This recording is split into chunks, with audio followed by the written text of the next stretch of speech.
Welcome to the most common 3,000 words in English. كلمة address address address وتعني أن يلقي خطابا أو أن يعالج قضية أو مسألة ما. على سبيل المثال The president will address the nation tonight. The president will address the nation tonight. We need to address the problem of hate.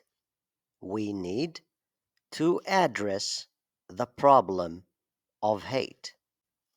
The customer service did not address the issue. The customer service did not address the issue. Now, can you write your own sentence? Write them in the comments.